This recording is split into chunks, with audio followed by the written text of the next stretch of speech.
Well, welcome, ladies and gentlemen. Your host, Raven here, bringing you another bonus play.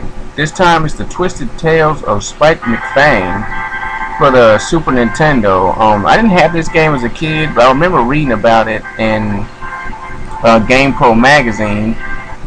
And I read, it had they did a little expo on it, and they had like the tricks and tips for it. So I really got into the game because of that. And never played it, never bought it as a kid, but as an adult now, I have a SNES emulator. It has all the Super Nintendo games on it. So just scrolling through one day, I happened to stumble upon it, and at first I didn't realize what I was playing, but then when I started playing, I said, "Oh, I remember this. This is the one about the kid vampire."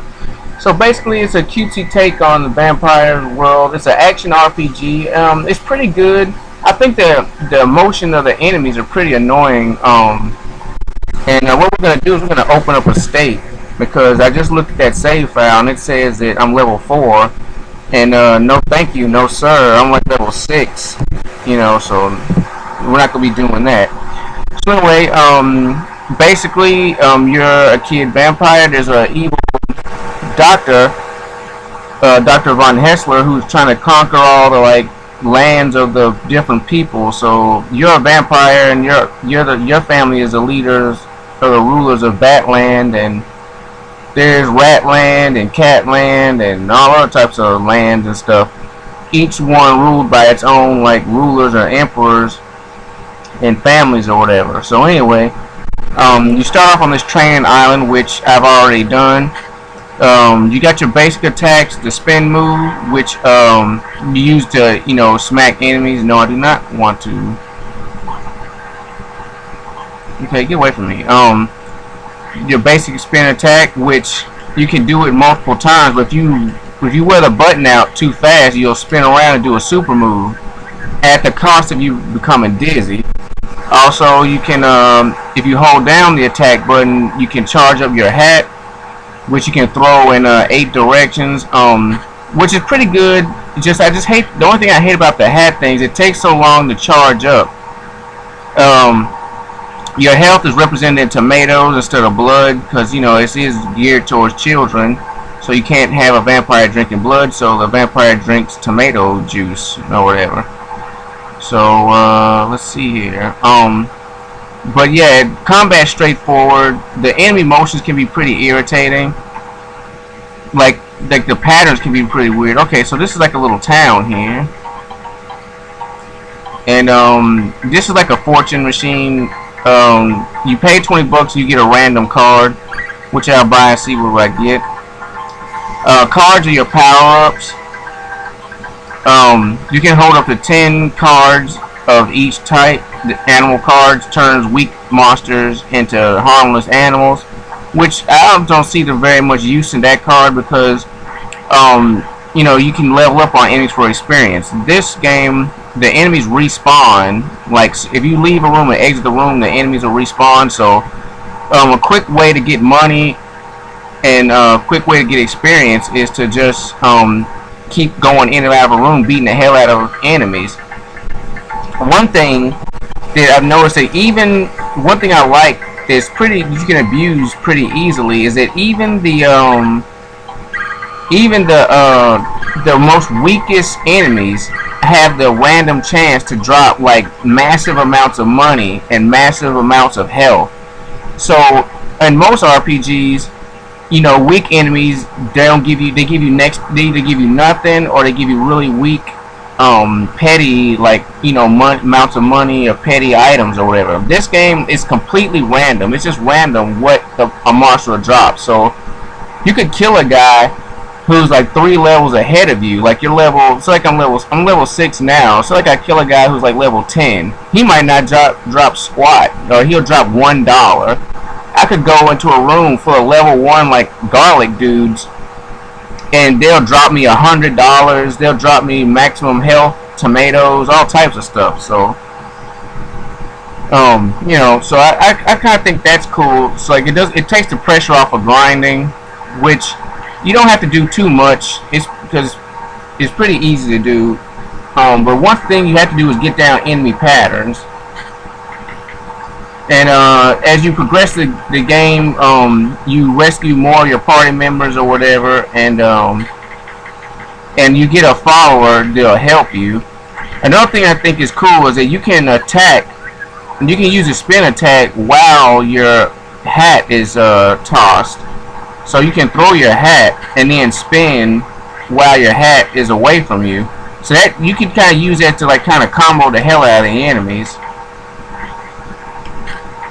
And right now I've just I just rescued my mom from the castle that was taken over by the evil Von Hessler, and I beat the boss, which was a cat there. So I got sent to this desert land. We have I guess the girlfriend of the hero.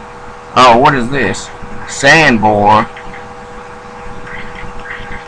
We try to beat his butt. Wow, these guys take a lot. And I'm not trying to do the dizzy thing. It's just coming out that way.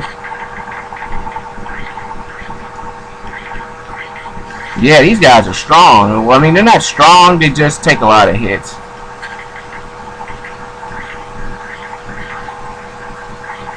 Man. So yeah, I wanted to showcase this game because it's one of the games that I saw as a kid. And let's drink some tomato juice.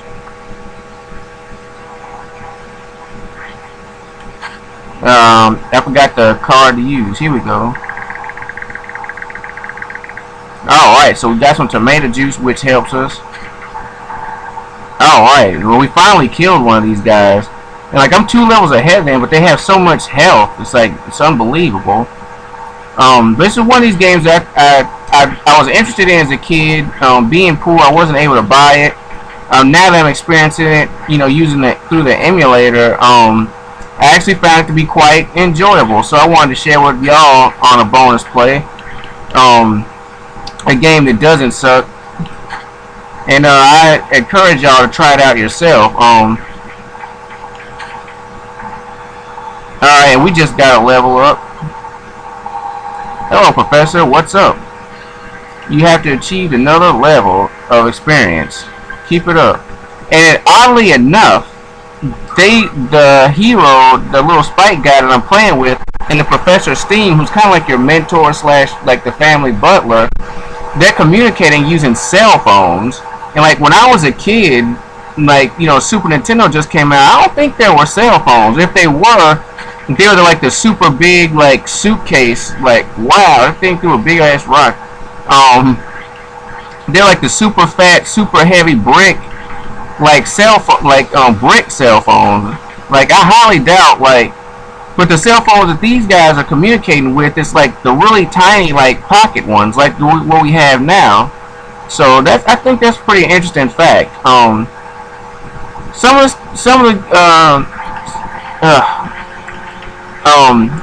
well, I will say that some things I don't like about this game.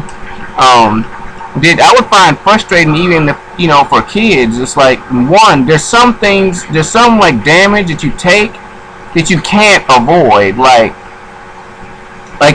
There's certain areas where there's like certain traps that's like unavoidable. Like, you have to take a hit in order to pass by, which is pretty frustrating and annoying. Also, once again, the hat attack. The hat attack is your best bet because, you know, it's your ranged attack. You know, it can hit from afar, keeps you out of harm's way. The only problem is a lot of the enemies run around a lot like they're on methamphetamines or something. So most of the time, the problem I have is that the fact that by the time I take the 2 or 3 seconds to charge the hat toss, that enemy has already changed locations or has approached me directly. You know, and I'm faced in. It's in melee range, you know, so that kind of sucks. But most of the time, the combat's pretty enjoyable, not too tough, not too frustrating. Some quick strategies. I'll give some quick tips of my own. One, farm money. It's really easy, especially in the beginning of the game. Like the first room you come into. Wait a minute, you guys ain't going nowhere. Uh-oh, this is a boss. Yeah, I'm caught, and the water of Colorado Desert is mine. See, the desert root soaks it up, and I get it. The water is for everyone, green man. Oh, the little guy talks big. I'm scared. Let's see how tough you really are. And I bought some health things, so hopefully I can beat this guy. He's supposed to be level 7, and he's just rushing me. Oh, he smashed me into the wall. That's not a good sign. It seems like my companion is doing more damage than I am. Well, we're kind of kicking his ass a little bit. And I did not know that I'd be fighting a boss on camera. Oh, looks like we're whooping his butt. Wow, you are strong. Now I'll get serious. Yeah, that's another thing. This is the second boss that has like a double life. You kill him, he gets down to 0, then all of a sudden, oh, I'm rejuvenated or whatever. Okay, and he has 7. Oh wow, I need to take a tomato juice. But at least I'm invincible while healing. That's pretty nice. To copy H.C. Bailey's like catchphrase. Oh wow, I didn't realize this thing was shooting at me.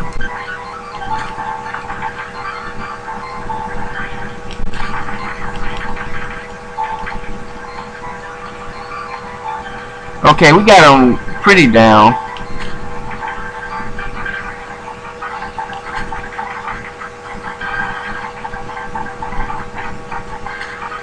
And my companion isn't doing as much damage to him as he was before. Let me try to stay away from him. And the companion, I didn't get through any special means. Like, the guys followed me around after I beat the first boss. Okay, that's a little bit of a powerful attack. Let's heal up again by using a magic tomato card. Alright, we almost got him beat. Oh yeah, we're wearing him out. Oh, I'm getting electrocuted. Oh, we got him though. Yeah, he's dead. My companion actually finished him. I don't believe it. You beat me. But now you're going to have to take on the desert route to get the water. Because look, we kicked his butt. And that was some very petty items. The small tomatoes and little coins. Let's try to whoop his shield. Something, maybe we'll get some extra items.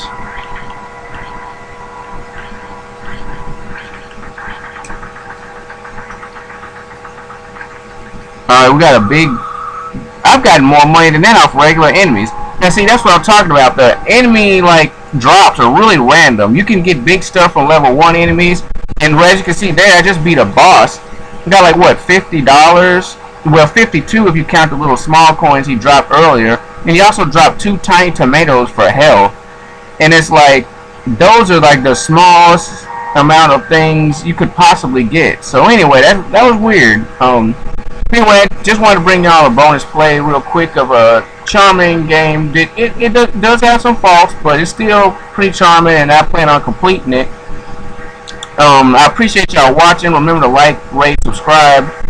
I just like bringing y'all little trinkets, blasts from the past or whatever. I know like more of my modern viewers are probably looking at the graphics thinking, wow, that's the ugliest thing I've ever seen. But for me, I actually like it. It's cutesy. It reminds me of a time, you know, before Xbox, PlayStation 1 even, you know, these consoles. Back to the Super Nintendo days.